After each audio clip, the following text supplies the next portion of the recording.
Quartey. So we have our very own Dominique DePrima. For more information on You're attending our figuring it upcoming out. career fair, contact SMB at KBLA1580.com today. Work, work, work, work, work, work, work, work.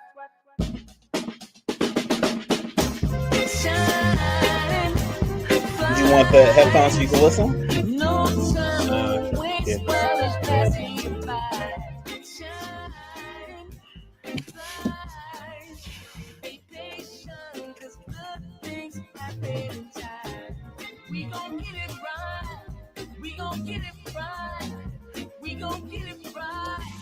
We gon' get it right. Protests and anthems, yes, we chanting. A movement of people, it's like we dancing to the ministry of. It's the energy of, in memory of them that we love. The trinity of the people, the peace, the power, the truth. We speak the power's even louder. We can say it blacker, we can say it prouder. A woman vice president that went to Howard. Now we talk helping black businesses, and our differences is magnificent. Bringing light to the poor where the prisons is. I was told good life is where forgiveness lives. The ascension is to leave what's left behind and feed the seeds with deeds that bless the mind, caress the mind, and question justify. When you and God in time are best aligned.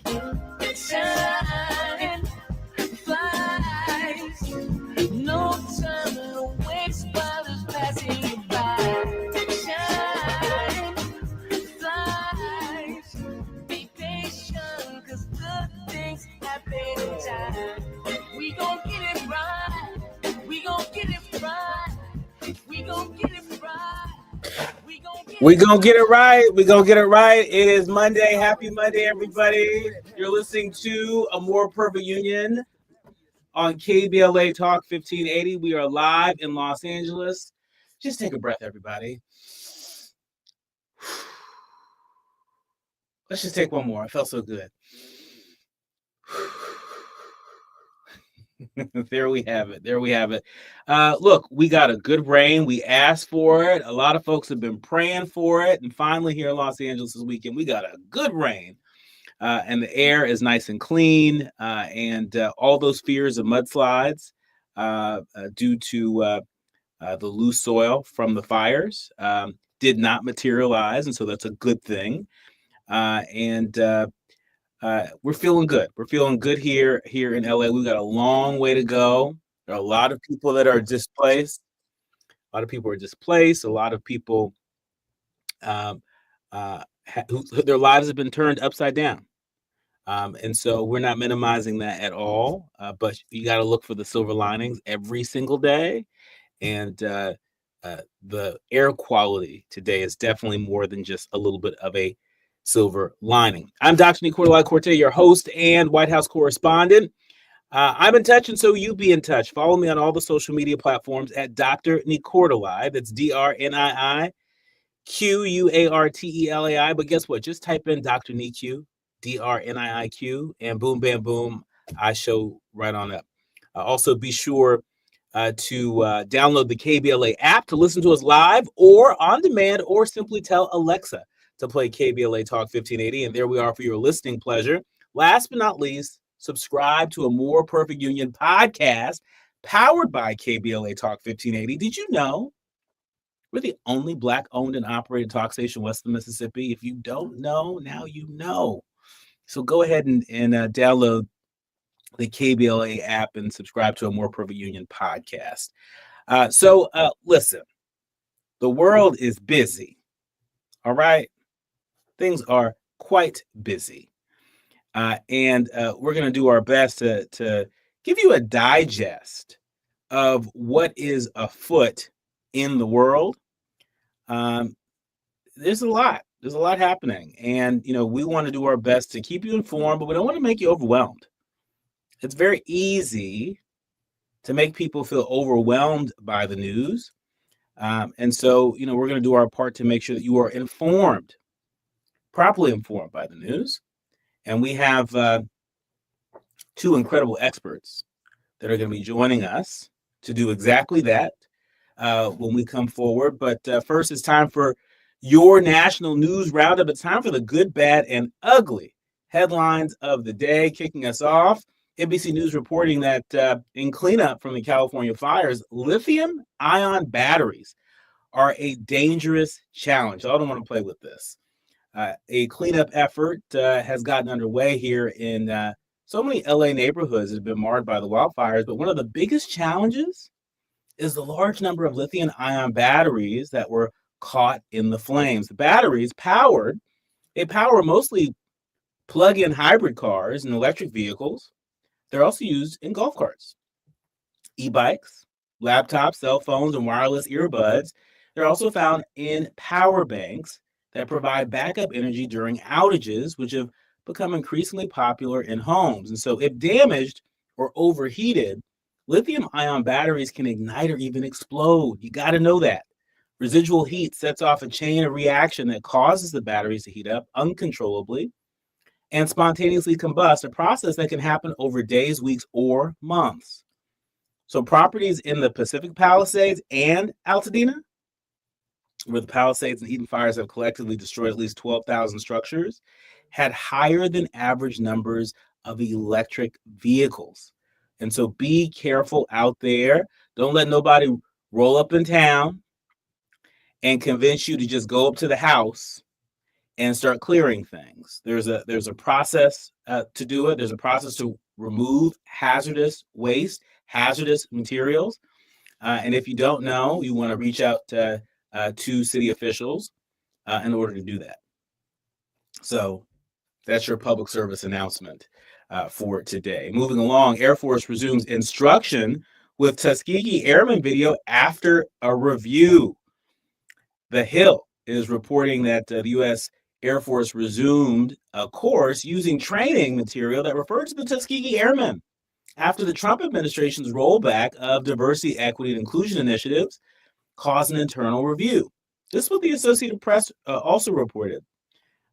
Apparently, both Trump and his new defense secretary, Pete Hegseth, who was just sworn in on Friday, by the way, have made eliminating DEI from the military one of the administration's top priorities. But the review of the training materials sparked backlash, including from Alabama Senator Katie Britt, a Republican, who said that pausing the use of the videos was, quote, malicious compliance with the DEI review. Alabama's home to the Tuskegee training base, where the men got their name. Hegseth on Sunday agreed with Britt, replying to her post on social media, "This will not stand." So which way is it? You're trying to have it both ways. On one hand, you're saying all things DEI go away. Good riddance. This is a meritocracy. But on the other hand, when you have a Senate Republican from Alabama that says, wait a minute, I don't want this smoke. The Tuskegee Airmen, that legacy means something here. It means something to us as well, and to a lot of people across the country and around the world. And they backpedal and say, oh, okay, well, we'll let this slide. It's classic do as I say, not as I do. So they get to decide what DEI stays and what DEI goes. Can't make this stuff up. Can't make this stuff up. You know what else we can't make up? All the things that are happening on the immigration front. When we come forward, I'll be joined with immigration attorney Alan Orr to get a lay of the land following President Trump's executive orders just last week. And we'll also be joining a little bit with Fox News contributor Richard Fowler. You are listening to and streaming A More Perfect Union on KBLA Talk 1580. More when we come forward. You're listening to A More Perfect Union on KBLA Talk 1580. We've got a lot to talk about. All right. KBLA So, Talk just so you know, like sort of the rhythm of the show. KBLA So Talk we always start with 1580, like the connecting headlines we you have with on services today. and solutions. Stop me. County's new Yeah. Oh no, Justice Care and because Opportunities Department, I watch like all the JCOD, shows. is Oh. here to support justice-involved Okay. individuals Okay, and so their you know. families. Yeah. The Okay. JCOD Support Center is now taking I'm calls thinking at of getting like a little 1-833-LACJCOD. That's Yeah. Sure. Absolutely. You the man. You the man. Just tell me what you need. Available 7 days a week from People 6 understand. a.m. to What's 11 that? p.m. The Support Of Center course, is your anytime. one-stop shop for re-entry issues and court support. They offer court reminders, connections to local services, transportation assistance for housing, court appearances, and childcare. The JCOD hotline provides personalized help to connect you with services that you need. And don't forget to check out justiceconnect.org for more information. Remember, it's free and available every day at Yeah. 1-833-522-5263. This I can just is look a at you. community It's call to easier. action from KBLA Talk Yeah. 1580. Okay. If you love to travel, Capital One has a rewards credit card that's perfect for you. With Venture X, earn unlimited double miles on everything you buy and turn everyday purchases into extraordinary trips. Plus, receive premium travel benefits like access to over 1,300 airport lounges where you just check in and chill out. Open up a world of possibilities with Capital One. What's in your wallet? Terms apply. Lounge access is subject to change. See CapitalOne.com for details. Small businesses are the heart of America. But you don't have to go it alone. As the nation's largest nonprofit resource of expert business mentoring, SCORE has helped millions of entrepreneurs build their businesses for free. Get the connections, education, and guidance you need with SCORE. We're ready to help. Find a mentor today at score.org. KBLA Talk 1580. We've got a lot to talk about. KBLA Talk 1580, connecting you with services and solutions. If you need help We're live in a getting minute. your resume in order, finding job training, or landing a job, we've got 3 great options for you. First, the City of Los Angeles has workforce centers across the area offering free job support. The California Workforce Development Board can help you with everything from GED prep to what are they saying? vocational training at no cost to you. On the federal level, the Department of Labor's American Job Centers offer a full range of services for job seekers and businesses alike. Visit careeronestop.org, or for more info, just call California's Help Center or visit cwdb.ca.gov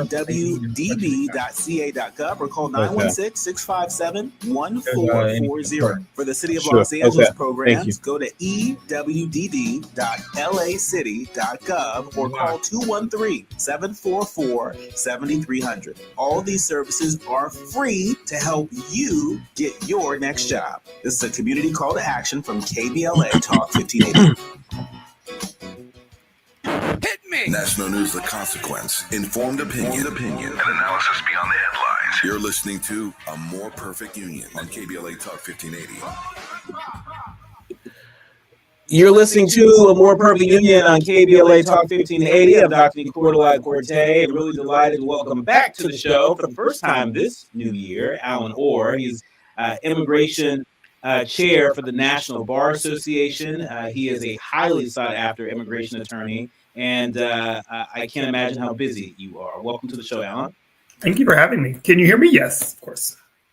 Well, thank you for being here. Thank you for being here. And so let's make sense out of what is afoot right now. I can tell you that the Guardian's reporting that the Navajo Indians are alarmed by reports of indigenous people caught up in Trump's immigration raid. We also know that the Quakers have filed a lawsuit. NBC News reporting that a group of Quaker congregants are suing the Department of Homeland Security for changing a policy that prevented immigration and customs enforcement agents from carrying out operations in so-called sensitive locations such as houses of worship, playgrounds, schools, hospitals without approvals from supervisors. Is this just the tip of the iceberg, Alan? I think it is the tip of the iceberg. And, for me, as, the National Bar, the oldest Black bar, and being the only Black president of the Immigration Association, I try to focus this down the middle and speak specifically to Black people. And so when we talk about what these executive orders mean in tandem to some of the operations that they're doing, it's about decreasing the number of people of color in the United States. It's very focused and very directed at that very mission. As we know from the recent census, that the population increase is done by immigrants. And those immigrants for Black people have been either from the Caribbean or from Africa that are pushing our numbers to be consistent as a viable minority within this country. And by deporting immigrants back to the Caribbean or back to the continent, that decreases our number because people aren't having the same birth rate. So that's the underlying thesis behind all of these actions, because while we heard that people were being removed to Colombia and Ecuador, we have not heard that the planes were going to Spain or to London or to Ireland, where we know there's a vast number of people here who are undocumented for a long period of time. And so this weekend, we saw a production of removal. And most of those productions were handled in cities that were run by Black mayors, right? There was also some in Miami, and I think that's a legal thing. They did that just to make sure that they didn't get caught up in a legal argument of saying they were just going after cities that did not support him. But what we did see were the communities in which they sort of sought to get these immigrants from, and they were Black and brown communities that they were going into and shattering these businesses, capturing, somewhere 5-10 people.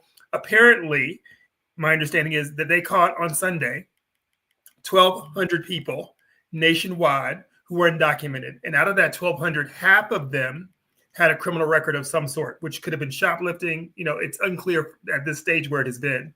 But the other 600 of them are collateral damage, meaning they were doing nothing at all. And so for Black people, that means that they're going to be in our community and policing us strongly, which means they are officers of the law. So just because they get someone who's undocumented and they find you with something, you may have whatever the concepts may be, they will also be there to arrest you or to harass your family or in your buildings. And it's just something a little bit more, it's an assault on our liberties, something that I would never think the Republican Party would stand for. So this big government assault in your neighborhoods. And this is a major concern. I've been talking about this for quite a while now. My concern is that we can likely expect people who have no record and nothing to do with any criminal activity just being in the wrong place at the wrong time. And so what happens if, an American citizen who just happened to get rounded up, with folks who were undocumented and put on a plane and sent to a part of the world that they know nothing about? What recourse do they have? What recourse does their family have? So very little. So I think, we have been stressing from the immigration bar to make sure if you have your real ID, to have your real ID. If you don't have your real ID, to make sure you have your paperwork in order to sort of substantiate your citizenship. In the South, we know that there are a lot of people who weren't born in hospitals, who might not have official birth certificates, or they could have been caught in a fire or destroyed in anything. But you want to make sure that you have your ties to this country, because when you're round up in a suite and you don't have any documents to prove who you are, then you have the burden to prove to the government who you are, specifically if you're in a roundup. And that may be difficult to do if you don't have the documents, and they will have an excuse of saying they were carrying out the law. But what we saw a little bit different when we look in New Jersey that happened is that during that enforcement action at that seafood place, someone said they were a vet and they had a vet card, and the officer did not believe them.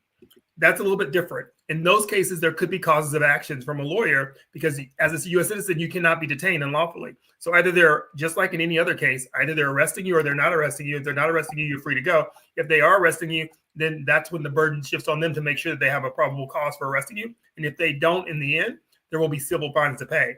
But we've seen before in the last couple of years where an African-American was deported to Jamaica. Another one was removed to Mexico. And it took years for them to get back to the country because they didn't have an extended family and they didn't have the documents they needed to substantiate they were born in this country.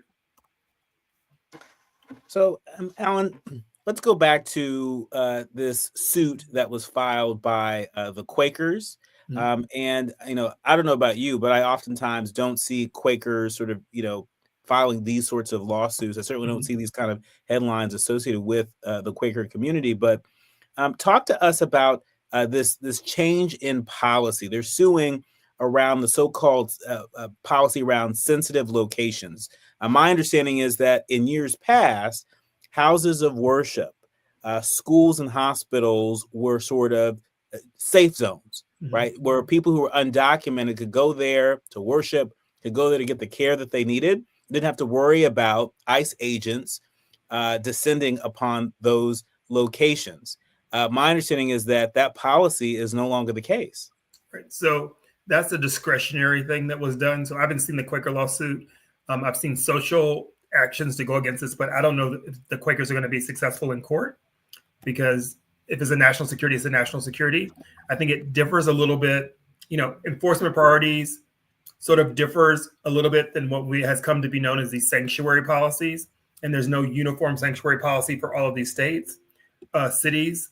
And so what we've discovered is that Tom Homan and the borders are sort of running free willy with this concept that they don't want to help. But that's not what it is. Immigration is, by legislation, a federal arm of enforcement. Local governments play no arm in it. They're not funded for it. They're not equipped for it. They have no information about the individuals. So they could be making false arrests or anything else. And so what many of these localities are saying is, because this isn't our business, we're not going to get involved in it and make a mistake, or make it so in our local communities that immigrants who might be assaulted won't come back to us. And maybe that's something along the lines of what the Quakers are saying, because we are a religious group and our life is functioned around this religious function, we can't have you interrupting our livelihood. I haven't seen the specific terms of it, but from my knowledge of national security, such a claim is not going to be very fruitful in a courtroom when we're sort of saying, what is national security? And that's the problem behind all of this immigration enforcement. If you wave a flag and say it's national security, then you get to do whatever you want to do. Well, speaking of folks doing what they want to do, there's a teacher that has told ICE to visit their high school where many students don't speak English. A teacher in Fort Worth, Texas, is under investigation by district officials after allegedly asking U.S. Immigration, Customs, and Enforcement on social media to raid a public school that they teach at in the city.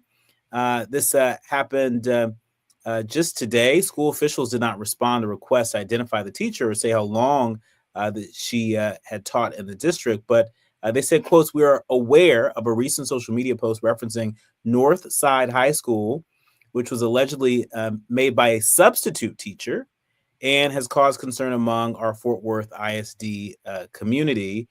Talk to us about how common this could become and how much this could complicate the ability for sanctuary cities and sanctuary, schools and businesses to be the sanctuaries they claim to be and hope to be. Yeah, so I think the concept of sanctuaries, is probably out the window at this point. So this informant phenomenon that is part of the society, part of sort of, the history of what we did with enslaved individuals in this country, to sort of capture intel on people, is something that we saw proliferate once Trump was in office.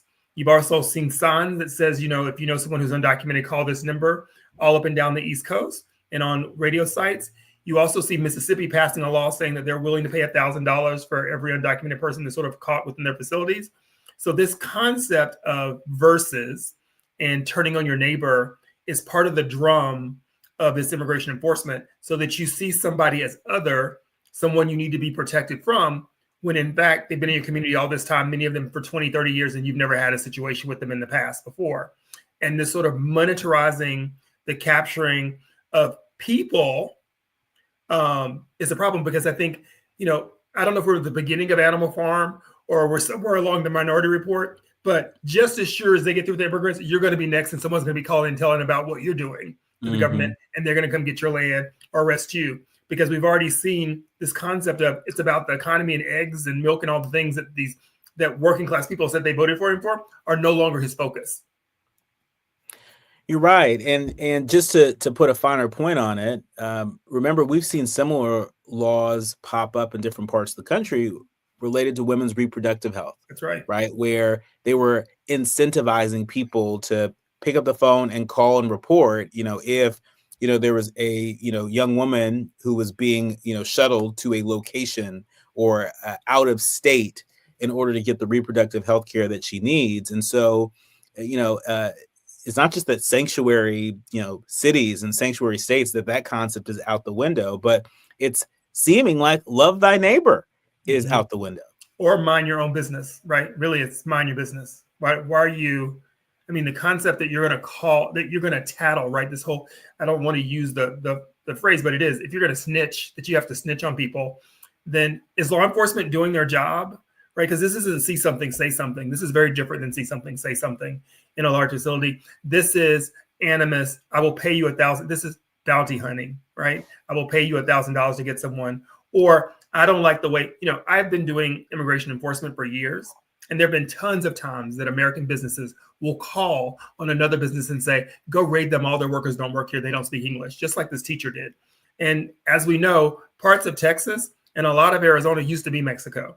And it is not infrequent in this day and time to go to places like Miami and stumble upon an American who does not speak English as their primary language because they've never needed it, right? Because the societies have sort of built that way around them, or any other language. There are tons of people who naturalize who don't speak English for various reasons. So the concept of saying, I can tell if you're foreign by your language is problematic.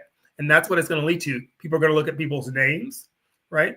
The wide variety, the spectrum of what we call people of color in this country, there are going to be a lot of Black people who are caught up in, oh, you're Caribbean, you're Haitian, you're Latino, you don't belong here, right? There's a lot of Black people who speak Spanish in the United States who are from Cuba and Panama who are going to get caught up in some of these raids and these returns who might not have the economics. That's the other thing. When you go against the Department of Justice, which is the largest law firm in the world, basically, because that's where ICE and immigration is, you have to have resources and money for that fight, right? There is no funding of you specifically if they think you're an immigrant to help you through the system. As a matter of fact, one of the things that ended on Saturday or Friday was this know your right orientations that happened in detention facilities where immigrants were brought in and saying, here are your rights. Here's what you need to know about the process. They ended that. So now immigrants walk in the building, they have no clue what's going on. I mean, look, this is a complex challenge. I think this is one of the greatest challenges that our communities are facing. And I think sometimes people dismiss the issues involving immigration as purely Latino issues. As, that's for the Mexicans to worry about, right? Immigration impacts us all. And when we come forward, Alan's we're gonna play Connect the Dots with Alan. So that folks are clear that what's happening to our immigrant neighbors is also happening to us. You are listening to and streaming A More Perfect Union on KBLA Talk 1580. More with Alan Orr on the state of mass deportation in Trump USA when we come forward. If you're looking to be engaged, enlightened, and empowered about issues related to national politics, elections, identity, culture change, and social justice, you tuned into the right place. A More Perfect Union continues when we come forward.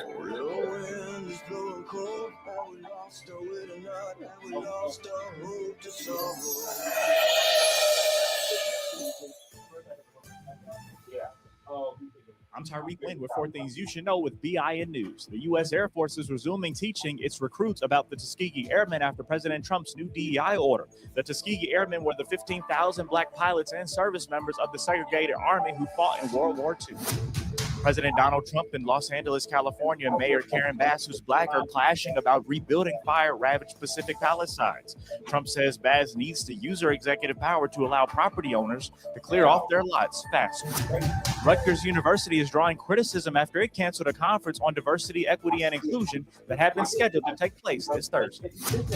Spirit Airlines is implementing rules for passengers regarding offensive tattoos or sheer clothing. Spirit says passengers will not be allowed to board or be asked to leave if they have body art that is lewd, obscene, or offensive in nature.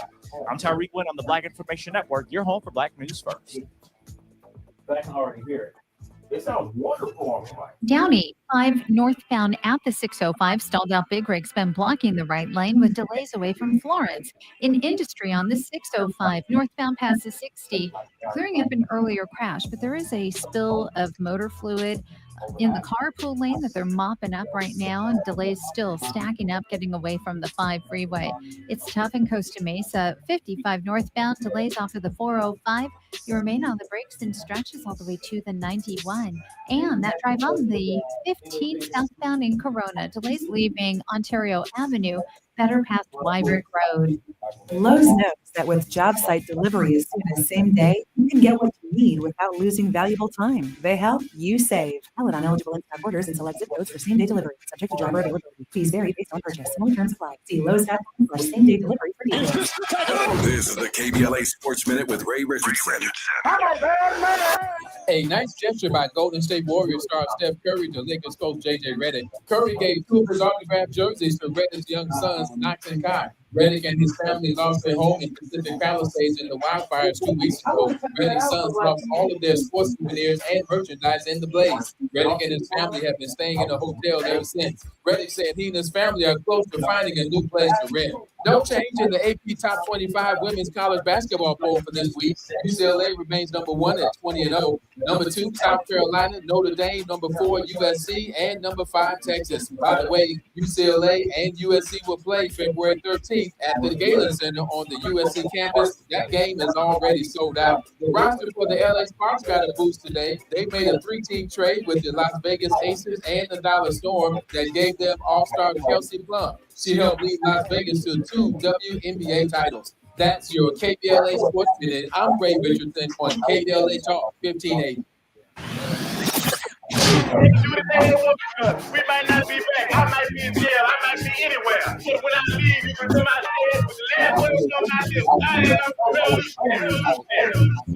On Saturday, February 22nd, you are invited to A Night with the Panthers, a special fundraiser dedicated to supporting Black Panther veterans who now require assistance with essential needs such as medicine, food, and housing. These Black Panther veterans champion human rights, fed the hungry, educated the community, and stood as powerful symbols of resistance and resilience. Despite their incredible sacrifices, loving and serving the people did not come with retirement plans or financial security. So, now it's our time to honor their legacy and ensure that they are cared for with the dignity they deserve. You can help by attending and supporting A Night with the Panthers, Saturday, February 22nd, 6:30 p.m. to 10 p.m. at the Project 43 Team Post Center, 6841 Crenshaw Boulevard, Los Angeles. For more information, contact Black Panther Party Breakfast at gmail.com or call 707-554-2784. That's Black Panther Party Breakfast at gmail.com. Or call 707-554-2784. This is a community call to action from KBLA Talk 1580.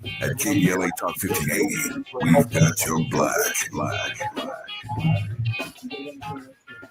Hey, Dad, how do airplanes fly? What's in this box? Can I touch this? Where does sand come from? Is this street good for climbing? What makes these two things together? How are babies? How much time do I have? What does this thing do? 30 seconds. Over a minute. Kids are curious about everything, including guns. Talking to them about gun safety in your home is a good first step, but you can do more. Always keep your guns locked, unloaded, and stored separately from ammunition. Storing your guns securely is the best way to prevent family fire, including so you can still hear the ads. Information on safe gun You don't need storage to even like your family safe. if I mute or unmute myself via StreamYard, you don't get any. You still hear the radio. I'm listening through here. Okay. Can I ride my bike backwards? Like I said, kids are curious. It's up to us to keep them safe. Brought to you by End Family Fire, Brady, and the Ad Council. Come on.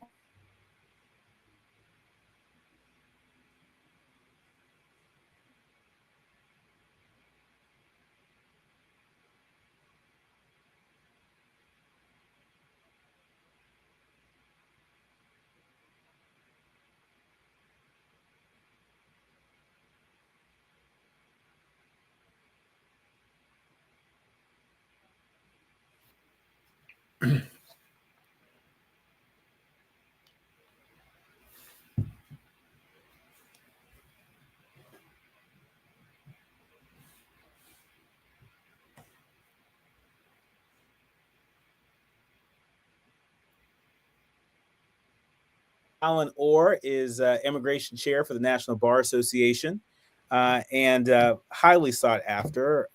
Alan, just before the break, we were talking about just how anxiety inducing these mass deportation executive orders and these changes in law can be. Also how expensive they can be, right?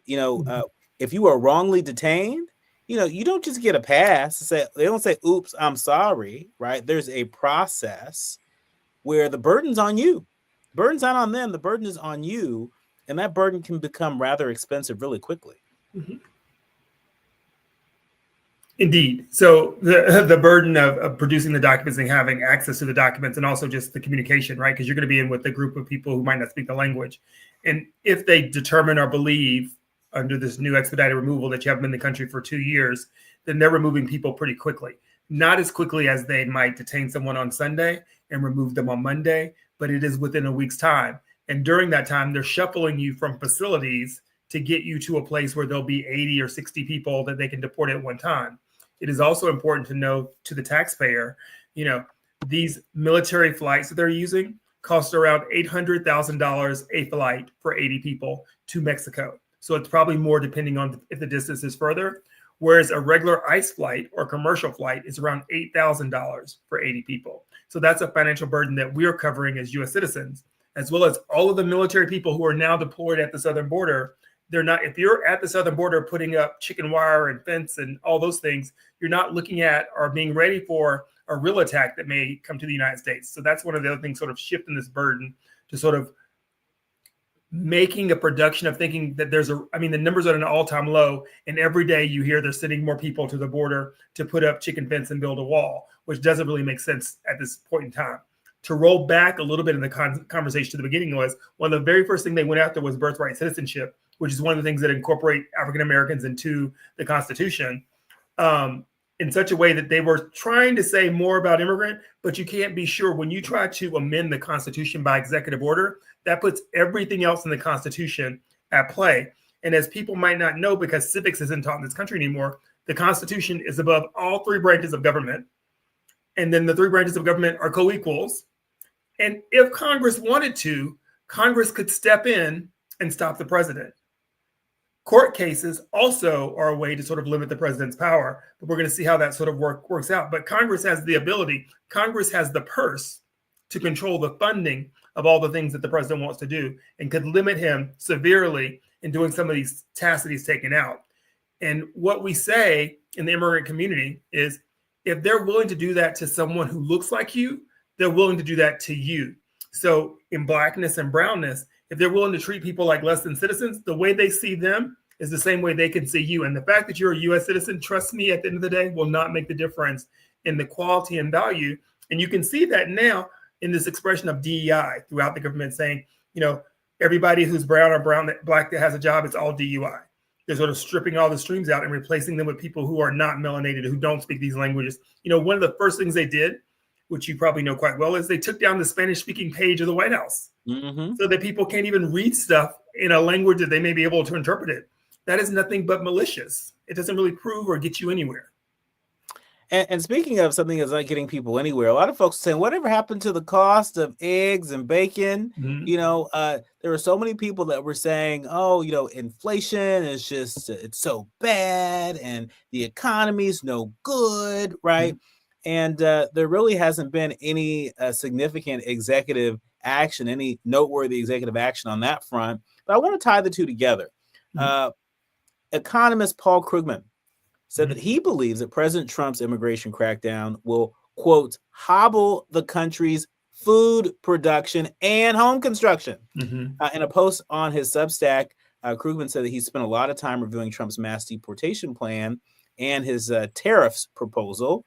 He wrote that, quotes, blocking imports of foreign-made goods and deporting foreign-born workers are in some ways similar to their economic implications. But tariffs are about dollars and cents. A crackdown on immigration is about people. And because it's about people, Trump's hostility to immigrants is likely to do far more damage, humanitarian and even economic, than his trade policy. Do our fellow Americans understand what we have gotten ourselves into, that what the Trump administration is doing on the immigration front is not at odds with how we will be impacted in our grocery stores?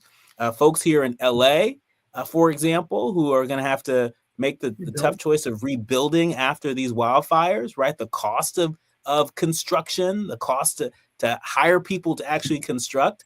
are Americans just sort of turning a blind eye, or are we just not doing a good enough job connecting the dots? I don't think people are doing a good enough job of connecting the dots, which the problem is that none of those things happen immediately. You don't see the cause and effect instantly. You only see prices increasing. You only see housing availability not being there. You see, it's not just California. It's still North Carolina. It's parts of Tennessee. It's parts of Georgia that had the storm go through that we're trying to rebuild from. So this decline in construction impacts everyone. It's not having the ability to graduate from school and buy a home anymore, having to be 30 years old to buy a home. Right. So all of these things have a convergence of an understanding of immigration. And so I think it's important for the listeners also to hear, I am not open border guy. The borders are open. Everybody comes in. Totally not. That's not my beat. That's not my sort of way of life. The concept is there should be an orderly fashion to do that. And the bill should go through Congress and they should pass it. There's an equity issue for people who've been here for 10 years or more, and the government has done nothing to remove them in the past. If you've been here 30 years, as the individual who was captured and or detained in Chicago was this weekend, you're a grandfather. All your grandchildren are U.S. citizens. Your daughter's a U.S. citizen. And then they want to remove you after being in this country for 30 years. Something, and you should say, that's not fair. They own their home in Chicago. He worked for it. He was paying taxes in Chicago. He might not have been paying federal taxes, but that's not open to the system. And sort of removing him from his home and sort of taking his assets. So then people should understand there's an equity problem when you treat people in that fashion that could somehow turn on them. And you shouldn't want bad things on them just because there hasn't been a rectification for you. So yes, there should be an orderly fashion. If Congress wanted to change the laws about asylum so that people just couldn't show up and file asylum, then they should do that. As they did with the Lincoln Rally bill, they passed something through the House and through the Senate, and it made it to the president's desk. Otherwise, they're just keeping this confusion going. And that's the problem for the last couple of administrations, both Democrat and Republican. And that's the issue. People are different than things, and immigrants are people. And in all cases, if we were at the movie theater and we saw a mother leave some crime-ridden area that might have been caused by the United States a decade ago and take her kid and somehow make it 1,000 miles away from her home to come to a country she's never been to before, to ask for a right to just work, right? To wash your clothes, to make your food, to pick your vegetables so that her kid can live safely. No one in the movie would be like, that's the villain, right? Everyone would be cheering for her. Mm-hmm. Alan, in our final minutes together, I want to note that, Paul Krugman said that he believed that immigrants lacking permanent legal status make up around 5% of the country's workforce. The agriculture industry might be the hardest hit, as he suggested, noting that many farm laborers lack permanent legal status. This is not just a crisis that's happening out there. This is a crisis that is happening everywhere. Mm-hmm. We are enveloped by this crisis. And so before you leave us, can you give us some ideas on sort of top 5 things that folks should do in preparation, if in fact they might be rounded up, where their families that have mixed immigration statuses, their families might be turned upside down? What can people do? Okay, so number 1 is have a plan. So if you are undocumented right now, you need to have a plan. If you or anyone in your family is undocumented, if someone doesn't turn up or missing, this is what you're going to do. Number 2, because I'm a lawyer, you should already have a relationship of, if this happens, this is who I'm going to call to help me with this situation. If you've been in the country for more than 15 years, you're married to a U.S. citizen, you have U.S. citizen family, you might have some relief that'll take you through, immigration court, but that takes a long time. Never sign anything without consulting a lawyer. Never sign anything without consulting a lawyer. Never talk without consulting a lawyer. You are not required at any point in time to tell any of the officers where you're from. You don't have to disclose that at all. If you're captured or detained and they don't have a passport or anything, you don't have to have any of those conversations until after you speak to a lawyer. Those are like the top 5 of the list of just where you're going. So remain silent, sign nothing, ask for a lawyer, and have a plan. There you have it. There you have it from Alan Orr. Our thanks to Alan for joining us. We intend to have him back on a regular basis. Again, Alan Orr, he is the immigration chair for the National Bar Association, highly sought after expert in immigration law. You heard it here. This is where we're at. This is where we're at. We had a whole campaign where we discussed this could be a possibility, right? And now here we are. When we come forward, it's time for the quiet part out loud. And I want to hear from you. And so you can call 1-800-920-1580. That's 1-800-920-1580. If you got something you want to get off your chest related to the state of mass deportation in Trump USA, it's time to say the quiet part out loud. You're listening to A More Perfect Union on KBLA Talk 1580. More will come forward.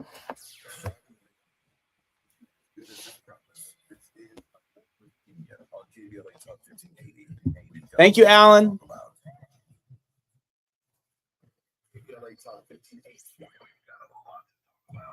We're back in 3 minutes. Okay.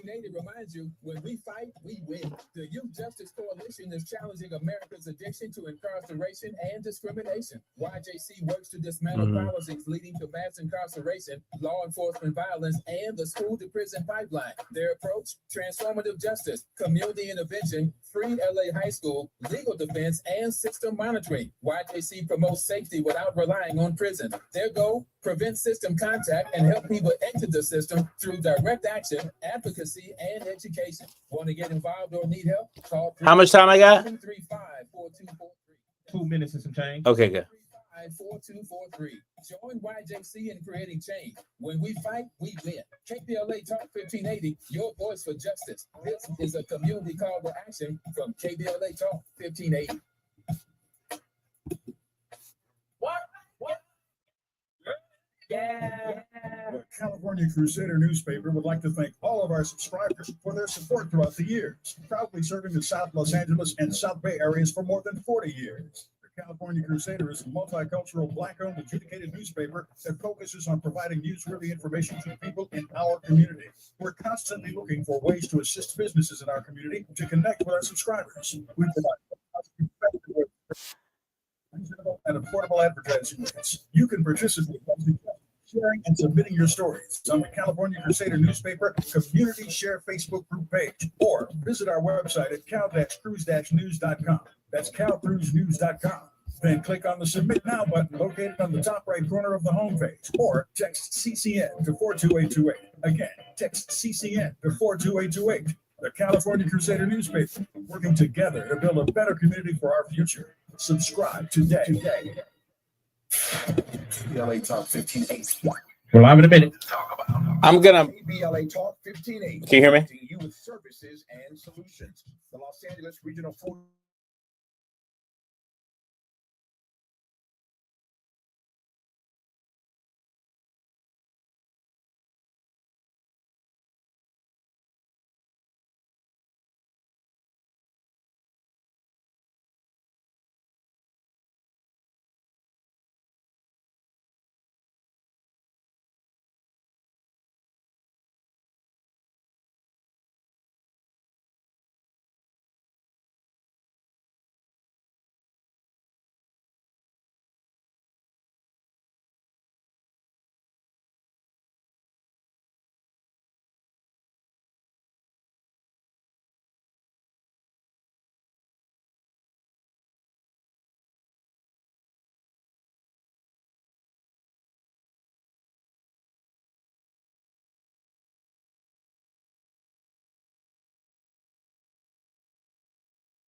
Ladies, ladies, ladies, ladies, ladies, ladies, ladies, ladies, ladies, ladies, ladies, ladies, ladies. Ladies and gentlemen, you are so lucky tonight. Carly, XCX, Prince, LL Cool J, Adele, Public Enemy, Bob Dylan, Willie Nelson. Bad Bunny.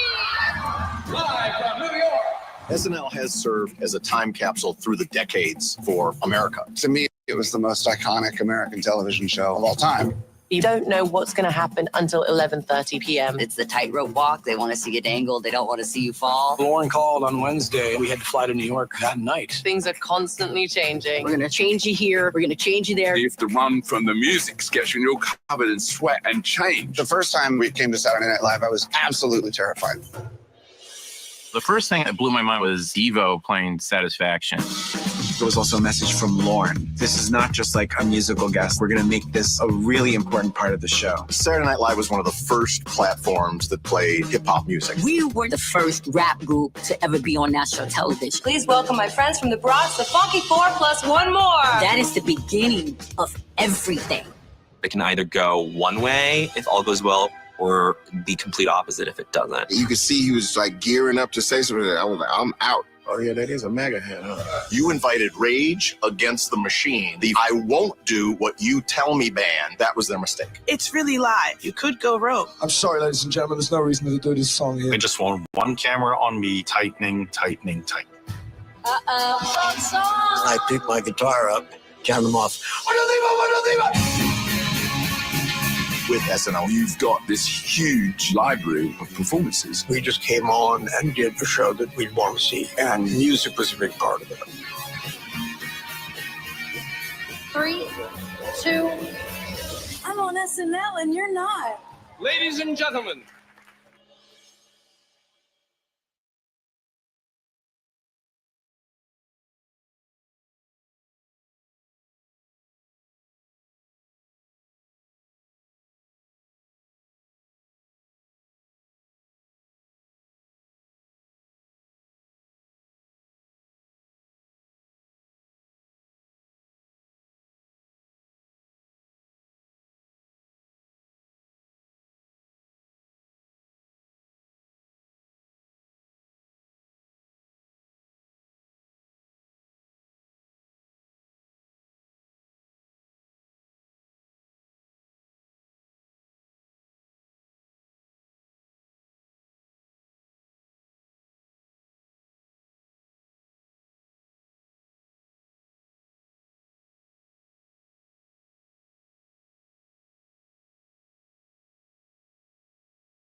show up. And so I can tell you that I went to an after-hour spot, and of all people, who is there spinning? It's Questlove. And let me tell you, if you ever have a chance to go and shake a tail feather to Questlove spinning, run, don't walk. Run, don't walk. We look forward to having Questlove on our show sometime soon. But in the meantime, go check out his documentary. When we come forward, we are stretching out with Jeffrey C. Stewart. He's an author. He's a professor of Black Studies at UC Santa Barbara. He also calls Altadena home. And we're going to talk about what Altadena exposed him to and taught him as he put together a phenomenal book about the Harlem Renaissance, a book that is teaching us things that we didn't know before. We're going to connect the dots with Jeffrey C. Stewart when we come forward. You're listening to and streaming A More Perfect Union on KBLA Talk 1580. KBLA 1580 Santa Monica. Tariq Wynn report things you should know with BIA. Punching on Wall Street concerns the start of DeepSeek based on the shares of NVIDIA, Microsoft, and other AI-linked companies down sharp. Southern California's first major rainfall arrived over the weekend, and wet weather is expected to continue throughout the day. As a result, Los Angeles County Public Works is preparing for possible mudslides in areas scorched by All right. I got a question. Yes, sir. Immigration raids are taking place in major cities around